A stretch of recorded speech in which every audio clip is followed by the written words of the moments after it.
ಆಗ್ತಾರೆ ಅಂತ. ಆ ವಿಚಾರಕ್ಕೆ ಸಂಬಂಧಪಟ್ಟಂಗೆ ಅವ್ರಿಗೆ ಫೋನ್ ಮಾಡಿದಾಗ ಅವ್ರು ಬೇರೆ ಏನನ್ನೂ ಮಾತಾಡಲಿಲ್ಲ. ಸರ್, ನಾನು ಚಿತ್ರದುರ್ಗದ ಹತ್ತಿರ ಹಳ್ಳಿಯವನು, ನಾನು ಹಿರೇಗುಂಟನೂರು. ನಾನು ದಾವಣಗೆರೆಯಲ್ಲಿ ITI ಕಾಲೇಜ್ ಸೇರಿದ್ದೆ. ಅವ್ರು ಅದ್ರದ್ದು ಹೇಳಲಿಲ್ಲ ಅಂತ ನಾನು ಹೇಳಕ್ಕೆ ಬಂದೆ. ITI ಕಾಲೇಜ್ ನಾನು ಹೋದುವಾಗ ನಂಗೆ ಬ್ರೈನ್ ಟ್ಯೂಮರ್ ಆಯಿತು. ನನಗೆ ಬ್ರೈನ್ ಟ್ಯೂಮರ್ ಆದಾಗ ಆ ನರ್ವ್ ಮೇಲೆ ನನಗೆ ಅದು ಇದ್ದಿದ್ದನ್ನು ಆಪ್ರೇಟ್ ಮಾಡಿದ್ರು ಅವರು. ಆಪ್ರೇಟ್ ಮಾಡಿದ್ಮೇಲೆ ನನಗೆ ಕಣ್ಣಿನ ದೃಷ್ಟಿ ಹೋಯಿತು ಅಂತ.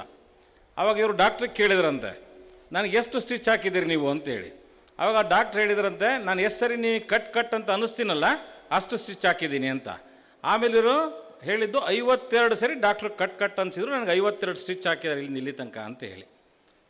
ದೃಷ್ಟಿ ಇದ್ದೇ ಹುಟ್ಟಿದಾಗಿಂದ ದೃಷ್ಟಿ ಇಲ್ಲ ಅಂದರೆ ಬೇರೆ ವಿಚಾರ, ನಂಗೆ ದೃಷ್ಟಿನೇ ಗೊತ್ತಿಲ್ಲ ಅಂತ. ಆದರೆ ತನ್ನ 18-19 ವರ್ಷದ ತನಕ ಅವರು ಈ ಜಗತ್ತನ್ನು ನೋಡಿ, ಈ ಜಗತ್ತಿನ ಎಲ್ಲ ಪರಿಕರಗಳನ್ನ ಸಂಭ್ರಮಿಸಿ, ಅದ್ರ ನಂತರ ದೃಷ್ಟಿ ಕಳ್ಕೊಂಡ್ಮೇಲೆ ನಾವು ಭಾಳಷ್ಟು ಜನ ಏನು ಮಾಡಿಬಿಡ್ತೀವಿ, ಜೀವನನೇ ಬೇಡ ಅಂತ ಅನ್ಸುತ್ತೆ ನಮಗೆ.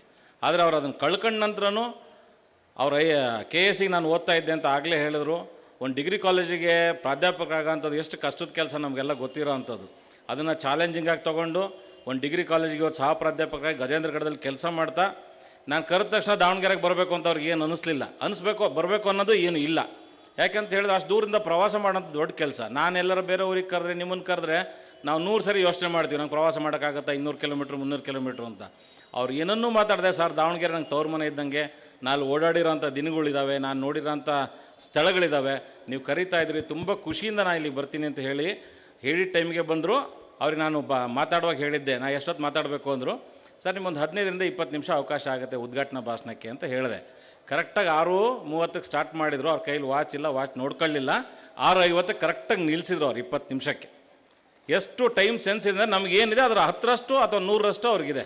ಹಾಗಾಗಿ ಇವತ್ತು ನಮ್ಮೆಲ್ಲರ ಅಭಿಮಾನ ಪ್ರೀತಿಗೆ ಇವತ್ತು ಅವರು ಇಲ್ಲಿ ಬಂದು ಆಗಮಿಸಿ ಎಷ್ಟು ಮಕ್ಕಳಿಗೆ ಅವ್ರು ಸ್ಫೂರ್ತಿ ಆಗ್ತಾರೋ ನಂಗೆ ಗೊತ್ತಿಲ್ಲ. ನಮ್ಮಲ್ಲಿರೋ ಮಕ್ಕಳು ಅವ್ರನ್ನ ಎಷ್ಟು ಸ್ಫೂರ್ತಿಯಾಗಿ ತೊಗೊಳ್ತಾರೋ ನಂಗೆ ಗೊತ್ತಿಲ್ಲ. ಆದರೆ ನಾವೆಲ್ಲರೂ ಅವ್ರನ್ನ ಸ್ಫೂರ್ತಿಯಾಗಿ ತೊಗೊಳ್ಳೋಣ ಅಂತಕ್ಕಂಥ ಭಾವನೆಗಳನ್ನ ಹಚ್ಕೊಳ್ತಾ ಶಾಲೆಯ ಒಂದು ಸಣ್ಣ ಗೌರವವನ್ನು ಅವ್ರಿಗೆ ಸಮರ್ಪಣೆ ಮಾಡ್ತಾ ಇದ್ದೀವಿ. ಧನ್ಯವಾದಗಳು ಸರ್ ತಮಗೆ.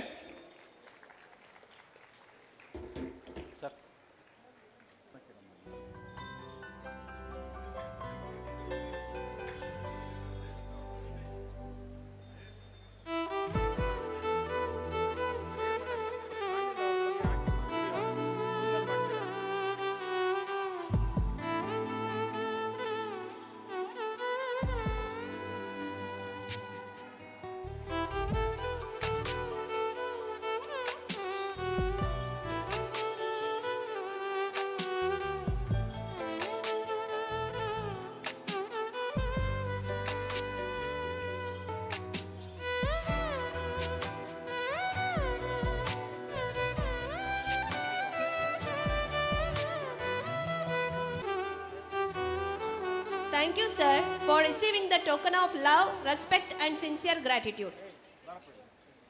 Indian chess Grandmaster Vishwanathan Anand said that, for me, chess is not a profession, it is a way of life, a passion. ನಮ್ಮ ಶಾಲೆಯು ಜಿಲ್ಲೆಯ ವಿವಿಧ ಶಾಲೆಗಳ ವಿದ್ಯಾರ್ಥಿಗಳಿಗಾಗಿ ಚದುರಂಗ ಸಿರಿ ಸ್ಪರ್ಧೆಯನ್ನು ಸತತ 20 ವರ್ಷಗಳಿಂದ ಆಯೋಜಿಸಿ ಮಕ್ಕಳ ಪ್ರತಿಭೆಗೆ ನೀರೆರೆಯುವ ಪ್ರಯತ್ನ ಮಾಡುತ್ತಲಿದೆ. ಸೋಮೇಶ್ವರೋತ್ಸವ 2026ರ ಚದುರಂಗ ಸಿರಿ ಪ್ರಶಸ್ತಿಯನ್ನು ನೀಡಲು ವಿಧಾನ ಪರಿಷತ್ನ ಮಾಜಿ ಮುಖ್ಯ ಸಚೇತಕರು ಹಾಗೂ ವೈದ್ಯರೂ ಆದ ಡಾಕ್ಟರ್ AH ಶಿವಯೋಗಿ ಸ್ವಾಮಿ ಸರ್ ಅವರನ್ನು ಕಳಕಳಿಯಿಂದ ಮನವಿ ಮಾಡಿಕೊಳ್ಳುತ್ತಿದ್ದೇನೆ. ಈ ಚದುರಂಗ ಸಿರಿ ಪ್ರಶಸ್ತಿಯು ಪುರಸ್ಕಾರ ಮತ್ತು ನಗದು ಬಹುಮಾನವನ್ನು ಒಳಗೊಂಡಿರುತ್ತದೆ. Let us now honor the prize winners of Chaduranga Siri 2026 award from higher primary section. I would like to invite the prize winners to receive the award. First prize goes to Satvik Naik N of grade 6 from Rashtrotana Vidya Kendra.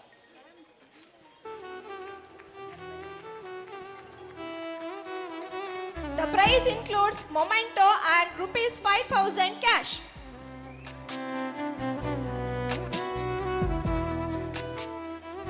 Second prize secured by Manikanta AS of grade 6 from Sri Siddhganga Composite School. The prize includes a memento and a cash prize of ₹3,000.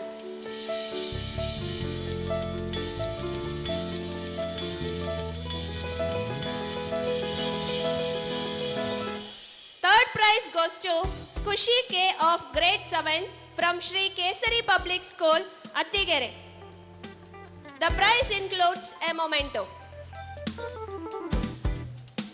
Now it's time to award the winners of Chaduranga Siri 2026 award from high school session.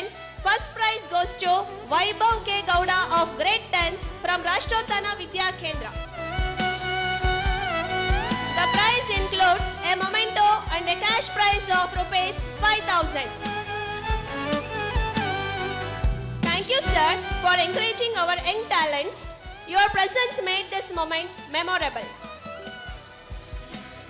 ಈಗ ನಮ್ಮ ಸೋಮೇಶ್ವರೋತ್ಸವ 2026ರ ಘನತೆಯನ್ನು ಮತ್ತಷ್ಟು ಹೆಚ್ಚಿಸಲು ನಮ್ಮ ಗೌರವಾನ್ವಿತ ಮುಖ್ಯ ಅತಿಥಿಗಳಾದ ವಿಧಾನ ಪರಿಷತ್ನ ಮಾಜಿ ಮುಖ್ಯ ಸಚೇತಕರಾದ ಡಾಕ್ಟರ್ ಎಎಚ್ ಶಿವಯೋಗಿ ಸ್ವಾಮಿ ಸರ್ ಅವರನ್ನು ವೇದಿಕೆಗೆ ಆಗಮಿಸಬೇಕಾಗಿ ವಿನಂತಿಸಿಕೊಳ್ಳುತ್ತಿದ್ದೇನೆ.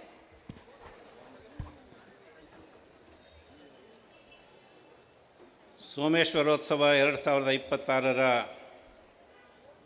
ಈ ಉದ್ಘಾಟನಾ ಸಮಾರಂಭದ ವೇದಿಕೆ ಮೇಲೆ ಆಸೀನರಾಗಿರುವ, ಕಾರ್ಯಕ್ರಮವನ್ನು ಜ್ಯೋತಿ ಬೆಳಗಿಸಿ ಉದ್ಘಾಟನೆ ಮಾಡಿ ನಮಗೆಲ್ಲ ಪ್ರೇರಣಾದಾಯಿ ನುಡಿಗಳನ್ನು ಹೇಳಿರ್ತಕ್ಕಂಥ ಗಜೇಂದ್ರಗಡದ ಸಹ ಪ್ರಾಧ್ಯಾಪಕರು, ವಿಶೇಷಚೇತನರು ಆದ ಸನ್ಮಾನ್ಯ ಶ್ರೀ ಸಿದ್ದೇಶ್ವರವರೇ, ಮುಖ್ಯ ಅತಿಥಿಗಳಾಗಿ ವೇದಿಕೆ ಮೇಲೆ ಉಪಸ್ಥಿತರಿರುವ ಸಾಮಾಜಿಕ ಕಾರ್ಯಕರ್ತೆ ಶ್ರೀಮತಿ ಶ್ರೀದೇವಿ ಸಿದ್ದೇಶ್ ಅವರೇ, ವೇದಿಕೆ ಮೇಲೆ ಆಸೀನರಾಗಿರ್ತಕ್ಕಂಥ ಶ್ರೀಮತಿ ಉಮಾ ಅವರೇ, ಶ್ರೀಮತಿ ಹನುಮಕ್ಕನವರೇ, ಕಾರ್ಯಕ್ರಮದ ಅಧ್ಯಕ್ಷತೆ ವಹಿಸಿರ್ತಕ್ಕಂಥ ಸಂಸ್ಥೆಯ ಅಧ್ಯಕ್ಷರಾದಂಥ ಮಾನ್ಯ ಶ್ರೀ HR ಅಶೋಕ್ ರೆಡ್ಡಿ ಅವರೇ, ಈ ಎಲ್ಲ ಕಾರ್ಯಕ್ರಮಗಳಿಗೆ ರೂವಾರಿಯಾಗಿರ್ತಕ್ಕಂಥ ಸೋಮೇಶ್ವರ ಸಮೂಹ ಸಂಸ್ಥೆಗಳ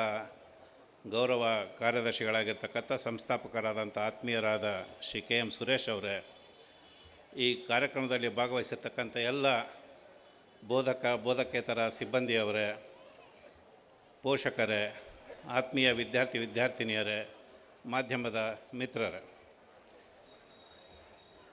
ಅನೇಕ ಸಾರಿ ನಾವು ಕೇಳ್ತೇವೆ, ಇವತ್ತಿನ ದಿವಸ ನಮ್ಮ ಮಕ್ಕಳಿಗೆ ಏನು ಕೊರತೆ ಇದೆ ಅಂತ ಅಂದರೆ ನಮಗೆ ರೋಲ್ ಮಾಡಲ್ ಕೊರತೆ ಇದೆ ಅನ್ನೋ ಮಾತನ್ನು ಕೇಳ್ತಾ ಇರ್ತೇವೆ. ನಮಗೆ ಯಾವುದಾದ್ರೂ ಒಬ್ಬ ಆದರ್ಶ ವ್ಯಕ್ತಿ ನಮ್ಮ ಕಣ್ಮುಂದೆ ಇದ್ದರೆ ಅವರಂತೆ ನಾವು ಆಗ್ಬೋದು ಅನ್ನೋ ರೀತಿಯೊಳಗೆ ನಾವು ಯೋಚನೆ ಮಾಡೋದಾದರೆ, ಅಂತಹ ಒಂದು ಆದರ್ಶವನ್ನು ತೋರಿಸ್ತಕ್ಕಂಥ ನಡ್ಕೊಳ್ತಾ ಇರ್ತಕ್ಕಂಥ ರೋಲ್ ಮಾಡಲ್ ನಮಗೆ ಕಾಣ್ತಾ ಇಲ್ಲ ಇತ್ತೀಚೆಗೆ ಅಂತ ಅಂದ್ಕೊಳ್ತೇವೆ. ಆದರೆ ಕಳೆದ 18-20 ವರ್ಷಗಳಿಂದ ಮಾನ್ಯ ಸುರೇಶ್ ಅವರು ನನಗೊಂದು ಅವಕಾಶವನ್ನು ಮಾಡಿಕೊಡ್ತಾ ಇದ್ದಾರೆ. ಪ್ರತಿ ವರ್ಷ ಈ ಒಂದು ಕಾರ್ಯಕ್ರಮಗಳಿಗೆ, ಸೋಮೇಶ್ವರೋತ್ಸವಕ್ಕೆ ನನಗೆ ಭಾಗಿಯಾಗೋದಕ್ಕೆ ಅವಕಾಶ ಮಾಡಿಕೊಡ್ತಾ ಇದ್ದಾರೆ. ಹಾಗಾಗಿ ಪ್ರತಿ ವರ್ಷ ಒಬ್ಬ ವಿಶೇಷ ರೋಲ್ ಮಾಡಲನ್ನು ಈ ಒಂದು ವೇದಿಕೆ ಕರೆತಂದು ಅವರನ್ನು ನಮಗೆ ಪರಿಚಯಿಸುವಂಥದ್ದು, ಅವರಿಂದ ಪ್ರೇರಣೆ ಕೊಡಿಸುವಂಥದ್ದು ಏನು ಮಾಡ್ತಾ ಇದ್ದಾರೆ. ಅವರ ಜೊತೆಗೆ ನಾನು ವೇದಿಕೆ ಹಂಚ್ಕೊಳ್ಳೋಕ್ಕೆ ಅವಕಾಶ ಮಾಡಿಕೊಡ್ತಾ ಇದ್ದಾರೆ. ಅದಕ್ಕೆ ಸುರೇಶ್ ಅವರಿಗೆ ನಾನು ಪ್ರಥಮದಲ್ಲೇ ವೈಯಕ್ತಿಕವಾಗಿ ಅಭಿನಂದನೆಗಳನ್ನು, ಧನ್ಯವಾದಗಳನ್ನು ಸಮರ್ಪಿಸ್ತಾ ಇದ್ದೇನೆ. ಮಕ್ಕಳೇ, ಇವತ್ತಿನ ದಿವಸ ನೀವು ನೋಡಿರ್ಬೋದು, ಈಗ ತಾನೇ ಮಾತನಾಡಿದಂಥ ಜಾಹ್ನವಿ ಅವಳು ಮಾತನಾಡ್ತಾ ಇರಬೇಕಾದ್ರೆ ನನಗೊಂದು ಅನ್ನಿಸ್ತಾ ಇತ್ತು, ಸುರೇಶ್ ಅವಳು ಮಾತಾಡೋದನ್ನ ಅವ್ರೇನು ಹೇಳಿದ್ರಲ್ಲ, ನಿಜವಾಗ್ಲೂ ಒಂದು ಸೆಕೆಂಡ್ ನನಗೂ ಹಾಗೆ ಅನಿಸಿತ್ತು. ಹೋಗ್ತಾ ಅಲ್ಲಿಗೆ ಹೋಗೋದು ಮತ್ತು ಇಲ್ಲಿ ಬರೋದು, ಇಷ್ಟು ಫ್ರೀಯಾಗಿ ಫ್ಲೂಯೆಂಟಾಗಿ ನಾವಂತೂ ಮಾತಾಡೋಕ್ಕೆ ಈಗ ಮಾತಾಡೋದೇ ಯೋಚನೆ ಮಾಡಿ ಮಾತಾಡ್ಬೇಕಾಗ್ತದೆ. ಆವಾಗ ಪ್ರಶ್ನೆನೇ ಇರಲ್ಲ. ಅವಳ ಮಾತುಗಳು ಕೇಳಿದ ಮೇಲೆ ಮತ್ತೆ ಉಳಿದಾರೆ ಯಾರ್ದು ಮಾತುಗಳು ನನ್ನಂಥವ್ರು ಮಾತಾಡೋ ಅವಶ್ಯಕತೆ ಇಲ್ಲ ಅಂತ ಅನಿಸಿತ್ತು. ಅಷ್ಟು ಚೆನ್ನಾಗಿ ಆ ಮಗು ಹೇಳ್ತು ವಿಷಯಗಳನ್ನು. ನಂತರ ನಮ್ಮ ಸಿದ್ದೇಶ್ವರವರು ಅವರು ಯಾವ ರೀತಿಯ ಇಡೀ ಶಿಕ್ಷಣ ಕ್ಷೇತ್ರಕ್ಕೆ ಸಂಬಂಧಪಟ್ಟಂಥ ಸಂಗತಿಗಳನ್ನು, ಪೋಷಕರ ಹೊಣೆಗಾರಿಕೆ, ಶಿಕ್ಷಕರ ಜವಾಬ್ದಾರಿ, ಮಕ್ಕಳ ಒಂದು ಜವಾಬ್ದಾರಿ ಎಲ್ಲದನ್ನು ಎಷ್ಟು ಉದಾಹರಣೆಗಳ ಸಮೇತ ನಮಗೆ ಕೊಟ್ಟಂಥ ಕಾಲಮಿತಿಯೊಳಗೆ ತಿಳಿಸ್ಕೊಟ್ರು. ಅದನ್ನು ಕೇಳ್ತಾ ಇರ್ಬೇಕಾದ್ರೆ ಒಂದೆರಡು ಸಂಗತಿಗಳು ನಾನು ನಿಮ್ಮ ಜೊತೆಗೆ ಹಂಚ್ಕೋಬೇಕು ಅಂತ ಅನ್ನಿಸ್ತು. ಮೊದಲನೇದು, ಸೋಮೇಶ್ವರ ವಿದ್ಯಾಲಯದಲ್ಲಿ ಏನು ಓದ್ತಾ ಇದ್ದೀರಲ್ಲ ಮಕ್ಕಳು, ನೀವು ನಿಜವಾಗ್ಲೂ ಭಾಗ್ಯಶಾಲಿಗಳು, ಪುಣ್ಯವಂತರು ಅಂತ ಹೇಳಿದ್ರೆ ಇದು ಉತ್ಪ್ರೇಕ್ಷೆಯ ಮಾತಲ್ಲ. ನಿಮ್ಮ ಪೋಷಕರನ್ನು, ಶಿಕ್ಷಣ ಸಂಸ್ಥೆಯನ್ನು ಹೊಗಳೋದಕ್ಕೆ ನಾನು ಹೇಳ್ತಾ ಇಲ್ಲ. ಕಾರಣ, ಇವತ್ತು ಅನೇಕ ಶಿಕ್ಷಣ ಸಂಸ್ಥೆಗಳನ್ನು ನಾವು ನೋಡ್ತಾ ಇದ್ದೇವೆ, ತುಂಬ ಚೆನ್ನಾಗಿರೋ ಶಿಕ್ಷಣವನ್ನು ಕೊಡ್ತಾರೆ. ಆದರೆ ಆ ಶಿಕ್ಷಣವನ್ನು ಕೊಡಬೇಕಾದ್ರೆ ಮಕ್ಕಳಿಗೆ ಅಂಕಗಳನ್ನು ಗಳಿಸೋದನ್ನು ಮಾತ್ರ ಗಮನದಲ್ಲಿ ಇಟ್ಕೊಳ್ಳೋದ್ರೆ ಅದರ ಜೊತೆಗೇ ನಮ್ಮ ಸಂಸ್ಕಾರವನ್ನು ಕೊಡ್ತಕ್ಕಂಥ ಏನು ಕೆಲಸ ಮಾಡ್ತಾ ಇದೆಯಲ್ಲ ಅಂಥ ಯಾವುದಾದ್ರೂ ಒಂದು ಶಾಲೆ ಇದೆ ಅಂದರೆ ನಾನು ಗಮನಿಸಿದಂತೆ ಸೋಮೇಶ್ವರ ವಿದ್ಯಾಲಯ ಅನ್ನೋದನ್ನ ನಾವು ಧೈರ್ಯವಾಗಿ ಹೇಳ್ಬೋದು. ಅನೇಕ ಸರಿ ನಾನು ಶಾಲೆಗೆ ಬರ್ತೇನೆ ಇಲ್ಲಿಗೆ. ಬೆಳಗ್ಗೆ ತರಗತಿ ಪ್ರಾರಂಭ ಆಗಬೇಕಾದ್ರೆ ಓಂಕಾರದಿಂದ ಪ್ರಾರಂಭ ಮಾಡಿ ಮಕ್ಕಳಿಗೆ ಧ್ಯಾನ ಮಾಡಿಸಿ, ಮಧ್ಯಾಹ್ನ ಊಟ ಮಾಡಬೇಕಾದ್ರೆ ಅವರಿಗೆ ಭೋಜನ ಮಂತ್ರ ಹೇಳಿಸಿ, ಈ ಸಂಗತಿಗಳೇನಿದಾವಲ್ಲ ಇದು ಬೇರಿಗೆ ನೀರೆರೆಯುವಂಥ ಕೆಲಸ ಅದು ಇಲ್ಲಿ ಸೋಮೇಶ್ವರ ವಿದ್ಯಾಲಯದಲ್ಲಿ ಆಗ್ತಾಯಿದೆ ಅನ್ನೋಂಥ ಸಂಗತಿ. ನಮ್ಮ ಶಿಕ್ಷಕರು ಅವರಿಗೆ ಒಂದು ಮಾತನ್ನು ನಾನು ಡಾಕ್ಟರ್ ಗುರುರಾಜ್ ಕರಜಗಿ ಅವರು ಹೇಳಿರೋದನ್ನು ನೆನಪು ಮಾಡೋಕ್ಕೆ ಇಚ್ಛೆ ಪಡ್ತೇನೆ. ಇಲ್ಲಿರ್ತಕ್ಕಂಥ ಶಿಕ್ಷಕರೆಲ್ಲರೂ ಆದರ್ಶ ಶಿಕ್ಷಕರೇ ಇದ್ದೀರಾ. ಆದರೆ ಒಂದು ನೆನಪು ಮಾಡೋ ದೃಷ್ಟಿಯಿಂದ ಯಾರು ಒಬ್ಬ ಶಿಕ್ಷಕರು ಆದರ್ಶ ಶಿಕ್ಷಕರು ಅಂತ ಹೇಳಿದರೆ ಡಾಕ್ಟರ್ ಗುರುರಾಜ್ ಕರಜಗಿ ಅವ್ರು ಹೇಳೋ ಪ್ರಕಾರ 3 ಗುಣಗಳು ಅವರಲ್ಲಿರಬೇಕು ಅಂತಾರೆ. 3 ಗುಣಗಳು. ಮೊದಲನೇ ಗುಣ, do you love your subject ಅಂತಾರೆ. ನೀವು ಯಾವ ಒಂದು ವಿಷಯವನ್ನು ಬೋಧನೆ ಮಾಡ್ತಿರೋ ಆ ವಿಷಯದ ಬಗ್ಗೆ ನಿಮಗೆ ಆಸಕ್ತಿ ಇದೆಯಾ, ಪ್ರೀತಿ ಇದೆಯಾ ಅನ್ನೋಂಥದ್ದು ಮೊದಲನೇದು. ಎರಡನೇದು, do you love your profession ಅಂತ. Whether teaching is by choice or by chance ಅಂತ. ಬೇರೆ ಯಾವುದು ಕೆಲಸ ಸಿಕ್ಕಲಿಲ್ಲ ನನಗೆ ಮೇಷ್ಟ್ರಾದ್ವಿ ಅಂತನೋ, ಅಥವಾ ನಾನು ಆಸಕ್ತಿಯಿಂದ ಈ ಒಂದು ಹುದ್ದೆಗೆ ಈ ಜವಾಬ್ದಾರಿಗೆ ಬಂದಿದ್ದೀನಿ ಅನ್ನೋವಂಥದ್ದು. ಮೂರನೇದು ಬಹಳ ಮುಖ್ಯವಾಗಿ ಕರ್ಜಿಗೆ ಅವ್ರು ಹೇಳೋದು, ನೀವು ನಿಮ್ಮ ವಿದ್ಯಾರ್ಥಿಗಳನ್ನು, ನಿಮ್ಮ ಮಕ್ಕಳನ್ನು ಪ್ರೀತಿಸುವಷ್ಟೇ ಪ್ರೀತಿಯಿಂದ ನೋಡೋಕ್ಕೆ ಸಾಧ್ಯ ಇದೆಯಾ, ಮಾನಸಿಕತೆ ಇದೆಯಾ ಅಂತ ಕೇಳ್ತಾರೆ. ಅಂಥ ಶಿಕ್ಷಕರನ್ನು ಹೊಂದಿರತಕ್ಕಂಥ ಸಂಸ್ಥೆ ಸೋಮೇಶ್ವರ ವಿದ್ಯಾಲಯ ಅಂತ ಹೇಳಿದರೆ ತಪ್ಪಾಗಲಾರ್ದು ಅಂತ ನಾನು ಅಂದ್ಕೊಂಡಿದ್ದೇನೆ. ಮಕ್ಕಳಿಗೆ ಮತ್ತು ಪೋಷಕರಿಗೆ 2 ವಿಷಯಗಳನ್ನು ನಾನು ಹಂಚ್ಕೋಬೇಕು ಅಂತೇಳಿ ಅಂದ್ಕೊಂಡಿದ್ದೇನೆ. ಮೊದಲನೇದು ಪೋಷಕರಿಗೆ. ಇತ್ತೀಚೆಗೆ ಮಹಾರಾಷ್ಟ್ರದಲ್ಲಿ ಒಂದು ವರದಿ ಬಂದಿತ್ತು. ಒಂದು ಕುಗ್ರಾಮ ಮಹಾರಾಷ್ಟ್ರದಲ್ಲಿ. ಆ ಗ್ರಾಮದಲ್ಲಿ ಪ್ರತಿದಿನ ಸಂಜೆ 7 ಗಂಟೆಗೆ ಸೈರನ್ ಆಗ್ತದೆ. 7 ಗಂಟೆಗೆ ಸೈರನ್ ಆದರೆ ಆ ಗ್ರಾಮದಲ್ಲಿರ್ತಕ್ಕಂಥ ಎಲ್ಲ ಮನೆಗಳಲ್ಲಿರ್ತಕ್ಕಂಥ ಟಿ ವಿ ಆಫ್ ಮಾಡ್ತಾರೆ ಮತ್ತು ಮೊಬೈಲನ್ನು ಸ್ವಿಚ್ ಆಫ್ ಮಾಡ್ತಾರೆ ಅಲ್ಲಿರೋ ಪೋಷಕರು. 10 ಗಂಟೆಗೆ ಮತ್ತೆ ಸೈರನ್ ಆಗ್ತದೆ. ಆ 3 ಗಂಟೆ ಅವಧಿಯೊಳಗೆ ಯಾವ ಮನೆಯಲ್ಲೂ ಕೂಡ ಟಿ ವಿನೂ ನೋಡೋದಿಲ್ಲ, ಮೊಬೈಲು ನೋಡೋದಿಲ್ಲ. ನಾನು ಇಲ್ಲಿ ನಮ್ಮಲ್ಲಿರ್ತಕ್ಕಂಥ ಪೋಷಕರಿಗೆ ನಾವು ವಿನಂತಿ ಮಾಡೋದು ಅಂತ ಹೇಳಿದರೆ, ಬಂದಿರತಕ್ಕಂಥ ನಾಗರಿಕರಲ್ಲಿ ನಾನು ವಿನಂತಿ ಮಾಡೋದು ಅಂತ ಹೇಳಿದರೆ, ನಮ್ಮ ಮಕ್ಕಳಿಗೆ ನಾವು ಏನು ಹೇಳ್ತೇವೆ ಅದನ್ನು ಕೇಳಿ ಅವರು ಕಲಿಯೋಲ್ಲ, ನಾವು ಏನು ಮಾಡ್ತೇವೆ ಅದನ್ನು ನೋಡಿ ಕಲಿತಾರೆ. ಹಾಗಾಗಿ ನಮ್ಮ ಮನೆಗಳಲ್ಲಿ, ನಮಗೇನು ದಾವಣಗೆರೆ ಒಳಗೆ ಸೈರನ್ ಹಾಕೋದೇನು ಅವಶ್ಯಕತೆ ಇಲ್ಲ. ನಮಗೆ ಗೊತ್ತಾದರೆ ನಮ್ಮ ಮನೆಗಳಲ್ಲಿ ಮಗು ಓದಕ್ಕೆ ಕೂತ್ಕೊಳ್ಳೋ ಸಮಯದಿಂದ 7 ಗಂಟೆಯಿಂದ 10 ಗಂಟೆವರೆಗೆ ನಮ್ಮ ಮನೆಗಳಲ್ಲಿ ಟಿ ವಿ ಆಫ್ ಮಾಡ್ಬೋದಾ? ನಮ್ಮ ಮಕ್ಕಳಿಗೆ ಮೆಡಿಕಲಿ ವೈದ್ಯನಾಗಿ ನಾವು ತಮ್ಮ ಗಮನಕ್ಕೆ ತರೋವಂಥದ್ದು 3 ವರ್ಷದವರೆಗೆ ಮಗುವಿಗೆ ಮೊಬೈಲನ್ನು ಮುಟ್ಟಿಸ್ಲೇಬಾರ್ದು. ದೌರ್ಭಾಗ್ಯ, ನೀವು ಇವತ್ತು ಅನೇಕ ಹೋಟೆಲ್ಗಳಿಗೆ ಹೋಗ್ರಿ, ಸಾರ್ವಜನಿಕ ಸಭೆಗಳಿಗೆ ಹೋಗ್ರಿ, ಯಾವುದಾದ್ರೂ ಮದುವೆ ಮುಂಜಿಗಳಿಗೆ ಹೋಗ್ರಿ, ಅಲ್ಲಿ ತಾಯಂದರು ಮಗುವಿಗೆ ಮೊಬೈಲ್ ಕೊಟ್ಟು ಇವ್ರು ಮಾತಾಡ್ತಾ ಕೂತ್ಕೊಂಡ್ಬಿಡ್ತಾರೆ. ಆ ಮೊಬೈಲ್ ಕೊಡಲಿದ್ರೆ ಮಗು ಇವ್ರಿಗೆ ಮಾತಾಡೋಕ್ಕೆ ಬಿಡೋದಿಲ್ಲ. ಆದರೆ ಮೊದಲನೆಯ 3 ವರ್ಷ ಮಗುವಿಗೆ ಏನು ಮೊಬೈಲ್ದು ಅಡಿಕ್ಟ್ ಆಯಿತು ಅಂದರೆ ಅದರ ದುಷ್ಪರಿಣಾಮ ದೊಡ್ಡ ಪ್ರಮಾಣದಲ್ಲಿ ಮುಂದಿನ ದಿವಸದಲ್ಲಿ ಆಗ್ತದೆ. ಹಾಗಾಗಿ ದಾವಣಗೆರೆಯಲ್ಲಿ ನನಗೆ ಗೊತ್ತಿರೋಂಥ ಒಬ್ಬ ವೈದ್ಯರು, ಗೈನಕಾಲಜಿಸ್ಟು, ಅವರ ಯಜಮಾನರು ಸಾಫ್ಟ್ವೇರ್ ಇಂಜಿನಿಯರು, ಅವರ ಮನೆಯೊಳಗೆ ಇವತ್ತಿಗೂ ಅವರು ಟಿ ವಿ ಹಾಕಿಲ್ಲ, ಟಿ ವಿ ಇಟ್ಕೊಂಡಿಲ್ಲ ಅವ್ರ ಮನೆಯಲ್ಲಿ. ಯಾಕೆ ಇಟ್ಕೊಳ್ಳಿಲ್ಲ ಅಂದರೆ ಅವ್ರ ಮಗ ಮಿಡ್ಲ್ ಸ್ಕೂಲ್ಗೆ ಓದೋಕ್ಕೆ ಶುರು ಮಾಡಿದಾಗ ಅವ್ರು ಟಿ ವಿ ತೆಗೆದ್ರು ಮನೆಯೊಳಗೆ. ಇವತ್ತಿಗೂ ಕೂಡ ಅವನಿಗೆ ಹೈಸ್ಕೂಲಲ್ಲಿ PU 8th ಸ್ಟ್ಯಾಂಡರ್ಡ್ ಓದ್ತಾ ಇದ್ದಾನೆ, 9th ಸ್ಟ್ಯಾಂಡರ್ಡಲ್ಲಿ ಅವ್ರ ಮನೆಯೊಳಗೆ ಟಿ ವಿ ಇಲ್ಲ. ನಾನು ತಮಗೆ ಟಿ ವಿ ತೆಗೀರಿ ಅಂತ ಹೇಳಲ್ಲ, ಆ ಕಾಲಮಿತಿ ಒಳಗೆ ಮಕ್ಕಳಿಗೆ ಒಂದು ಓದುವ ವಾತಾವರಣವನ್ನು ಮನೆಯೊಳಗೆ ಮಾಡೋದಕ್ಕೆ ಸಾಧ್ಯನ ನಾವು ಅನ್ನೋದನ್ನ ತಾವು ಪೋಷಕರು ಯೋಚನೆ ಮಾಡಬೇಕು ಅಂತ ವಿನಂತಿ ಮಾಡ್ತಾನೆ. ಎರಡನೇ ಸಂಗತಿ ಪೋಷಕರು ನಾವು ಮಾಡಬೇಕಾಗಿರೋದು, ಸಿದ್ದೇಶ್ವರು ಭಾಳ ಚೆನ್ನಾಗಿ ಹೇಳಿದ್ರು ಅದನ್ನು, ನಾವು ಯಾವ ಕಷ್ಟವನ್ನು ಅನುಭವಿಸಿದ್ವಿ, ನಾವು ಯಾವ ತೊಂದರೆಯನ್ನು ಅನುಭವಿಸಿದ್ವಿ ಜೀವನದೊಳಗೆ, ಅದು ನಮ್ಮ ಮಗು ಅನುಭವಿಸೋದು ಬೇಡ. ಇದು ನ್ಯಾಚುರಲ್, ಇದು ಪೇರೆಂಟಲ್ ಇನ್ಸ್ಟಿಂಕ್ಟ್, ಇದು ಸಾಮಾನ್ಯನೇ, ಇದು ತಪ್ಪೇನಲ್ಲ. ಆದರೆ ನಮ್ಮ ಮಕ್ಕಳಿಗೆ ಇವತ್ತಿನ ದಿವಸ ನಾವು ನಮ್ಮ ಹಿರಿಯರ ನಡ್ಕೊಂಡಂಥ ಜೀವನ ಪದ್ಧತಿ, ನಾವು ಅನುಭವಿಸಿದಂಥ ಅವರ ವಯಸ್ಸಿನೊಳಗಿದ್ದಾಗ ನಾವು ಎದುರಿಸಿದಂಥ ಸಮಸ್ಯೆಗಳು, ಅದನ್ನು ನಾವು ಹೇಗೆ ಮುಂದಕ್ಕೆ ಬಂದ್ವಿ, ಆ ಒಂದು ಕಷ್ಟದ ಅನುಭವವನ್ನು ಮಕ್ಕಳಿಗೆ ನಾವು ಕೊಡಲಿಲ್ಲ ಅಂದರೆ, ತಿಳಿಸ್ಲಿಲ್ಲ ಅಂದರೆ ತುಂಬ ಸಹಜವಾಗಿ ಅವರು ಮುಂದಕ್ಕೆ ಹೋಗ್ತಾ ಹೋಗ್ತಾರೆ. ಅವರ ಬೇಡಿಕೆಗಳನ್ನು ಈಡೇರಿಸೋ ರಭಸದೊಳಗೆ ನಾವು ಮಕ್ಕಳ ಭವಿಷ್ಯವನ್ನೇ ಮುಂದೆ ಅವರಿಗೆ ಆತ್ಮ ಶಕ್ತಿಯನ್ನೇ ಕುಂಠಿತಗೊಳಿಸ್ತಂಥ ಒಂದು ಸ್ಥಿತಿಗೆ ತಗೊಂಡೋಗೋ ಸಾಧ್ಯತೆ ಇರ್ತದೆ. ಹಾಗಾಗಿ ಪೋಷಕರು ಮಕ್ಕಳಿಗೆ ನಾವು ನಮ್ಮ ಹಿರಿಯರ ಜೀವನ ಪದ್ಧತಿಯನ್ನು ನಮ್ಮ ಮನೆಗಳಲ್ಲಿ ಏನು ಇಲ್ಲಿ ನಾನು ಹೇಳಿದೆ ಬೇರಿಗೆ ನೀರು ಕೆಲಸ ಆಗ್ತಾಯಿದೆ ಅಂತ ಅದನ್ನು ನಮ್ಮ ಮನೆಗಳಲ್ಲೂ ಕೂಡ ನಾವು ಮುಂದುವರ್ಸೋವಂಥದ್ದು ಮಾಡಿದರೆ ತುಂಬ ಒಳ್ಳೆಯದು. ಅದನ್ನು ಮಾಡಬೇಕು ಅಂತಕ್ಕಂಥ ವಿನಂತಿಯನ್ನು ಮಾಡ್ತಾ ಕೊನೆಯದಾಗಿ ನಾನು ಮಕ್ಕಳಿಗೆ 2 ವಿಷಯಗಳು ತಿಳಿಸ್ಬೇಕು ಅಂದ್ಕೊಂಡಿದ್ದೇನೆ. ಮೊದಲನೇದು ಬಹಳ ಪ್ರಮುಖವಾದಂಥ ಸಂಗತಿ, ಸೋಮೇಶ್ವರ ವಿದ್ಯಾಲಯದಲ್ಲಿ ಓದಿದಂಥ ವಿದ್ಯಾರ್ಥಿಗಳು ನಾವು ಬೆಳೆದು ದೊಡ್ಡರಾದ ಮೇಲೆ ಡಾಕ್ಟ್ರ್ ಆಗ್ಬೋದು, ಎಂಜಿನಿಯರ್ ಆಗ್ಬೋದು, ಪ್ರೊಫೆಸರ್ ಆಗ್ಬೋದು, ಲಾ ಆಗ್ಬೋದು, ಯಾವುದೇ ಉನ್ನತ ಹುದ್ದೆಗೆ ಹೋಗ್ಬೋದು. ಆದರೆ ನಮ್ಮ ಮಕ್ಕಳು ನಾವು ಇಲ್ಲಿ ಓದಿದಂಥವ್ರು ನಮ್ಮ ತಂದೆ ತಾಯಿಯನ್ನು ವೃದ್ಧಾಶ್ರಮಕ್ಕೆ ಸೇರಿಸೋದಿಲ್ಲ, ನಾವು ಅವರ ಜೊತೆಗೆ ಇರ್ತೀವಿ ಅಂತಕ್ಕಂಥ ನಿರ್ಣಯ ನಾವು ಮಾಡ್ಬೋದಾ? ಮಕ್ಕಳು ಯೋಚನೆ ಮಾಡಿ. ನಮಗೆ ಒಂದು ಘಟನೆ ಅದನ್ನು ಹೇಳಿ ನಾನು ಮಾತು ಮುಗಿಸ್ತೇನೆ. ನನಗೆ ಗೊತ್ತಿರ್ತಕ್ಕಂಥ ಒಬ್ಬ ಮಿತ್ರ, ಅವರ ಉನ್ನತ ಶಿಕ್ಷಣಕ್ಕೆ ಬಾಂಬೆಗೆ ಹೋದಾಗ ಅವರಿಗೆ ಅಲ್ಲಿಂದ 80ರ ದಶಕ, ನಾನು ಹೇಳ್ತಾ ಇರೋದು ನಿಮಗೆ 80ರ ದಶಕದಲ್ಲಿ ಅಲ್ಲಿಂದ ಅವನಿಗೆ ನೈಜೀರಿಯಾಕ್ಕೆ ಹೋಗೋದಕ್ಕೆ ಜಾಬ್ ಆಪರ್ಚುನಿಟಿ ಸಿಕ್ಕಿತ್ತು.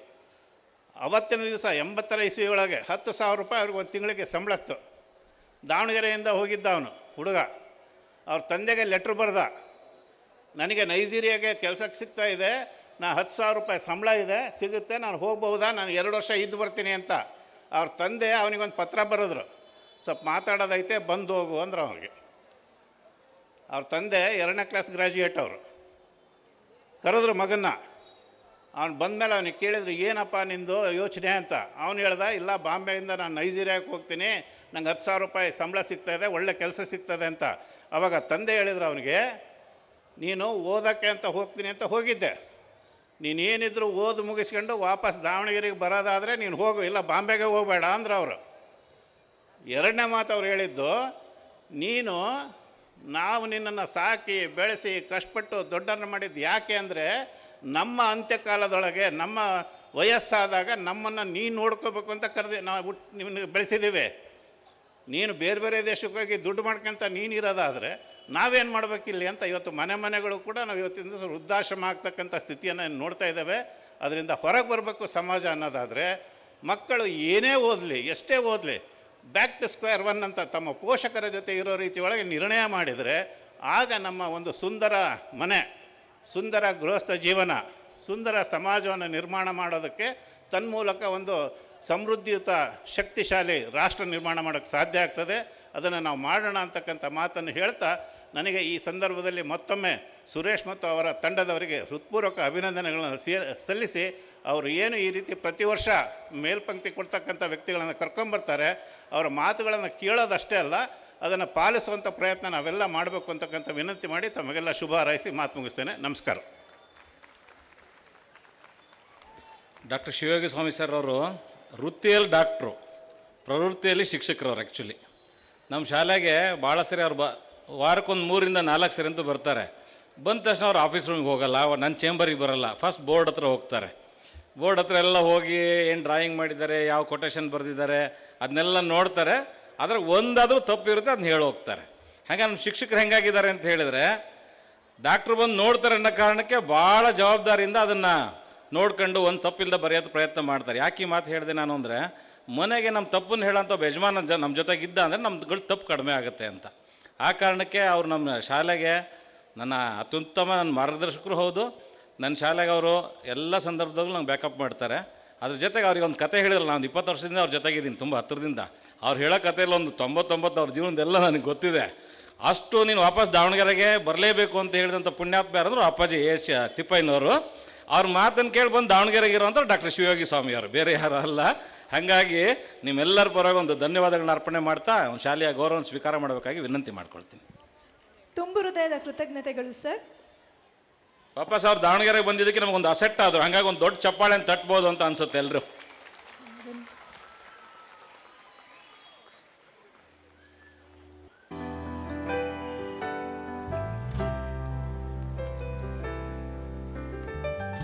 ವೃತ್ತಿಯಿಂದ ವೈದ್ಯರು ಹಾಗೂ ರಾಜಕಾರಣಿಯಾಗಿ ವಿಧಾನ ಪರಿಷತ್ನ ಮಾಜಿ ಮುಖ್ಯ ಸಚೇತಕರು